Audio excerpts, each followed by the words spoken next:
ছোটখাটো একটা চাকরি করি। গত মাসে ছোট মেয়েকে বিয়ে দিয়েছি, প্রায় 6 লক্ষ টাকা খরচ হয়েছে। রমজানে আবার জামাই বাড়িতে 15,000 টাকা খরচ করে ইফতারিও দিয়েছি।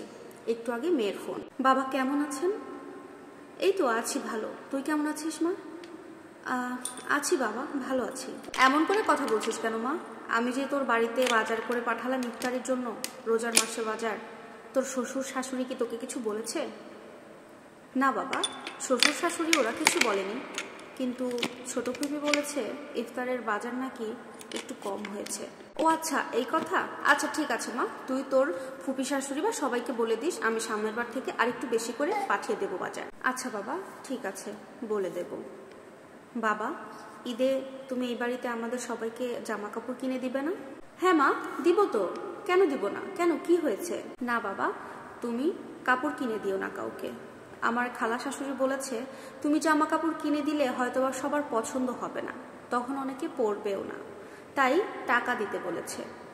ওরা বলেছে প্রায় 30,000 টাকা হলে ওদের সবার নাকি কেনাকাটা হয়ে যাবে। আচ্ছা মা, ঠিক আছে, তুই এত চিন্তা করিস না, আমি এখনো বেঁচে আছি। আমার আর বুঝতে বাকি রইল না, এত সময়ের মধ্যে আমার মেয়ের 2 চোখ ভরে পানি একদম বেয়ে পড়েছে। আচ্ছা বাবা, এখন আমি ফোনটা রাখি। আচ্ছা মা, ভালো থাকিস। রাতের বেলা ছোট ছেলে নামাজ পড়ে বাসায় আসলো, এসে বলছে বাবা বাসায় আছো? বললাম হ্যাঁ আছি। কিছু বলবি? বলছে হ্যাঁ বাবা, আসলে ঈদের পরে প্রথম সপ্তাহেই আমার 2য় সেমিস্টারের পরীক্ষা আছে। বেতন সহ, ফর্ম ফিল আপ সহ, আরো যাবতীয় কিছু খরচ সহ টোটাল আমার 25,000 মতো টাকা লাগবে। আমার টিউশনে করা কিছু টাকা আছে, আপনি আমাকে 20,000 টাকা দিলেই হবে বাবা। আচ্ছা ঠিক আছে, আমি দেখছি, তুই খেয়ে ঘুমিয়ে পড়, যা। না বাবা, লেট হলে কিন্তু আমি এক্সাম দিতে পারবো না। নতুন জামাই, তাদের বাড়িতে মৌসুমি ফল দিতে হবে, সেখানেও প্রায় 10 থেকে 15,000-এর মতো টাকার দরকার। রোজার ঈদের পরে আবার কোরবানি ঈদ, সেখানে মেয়ের বাড়িতে একটা গরুও দিতে হবে। গরুর দামও কম করে হলে, গরুর যে দাম কম করে হলে তো 50,000 টাকা লাগবে। আবার নিজের জন্য একটা কোরবানির গরু লাগবে।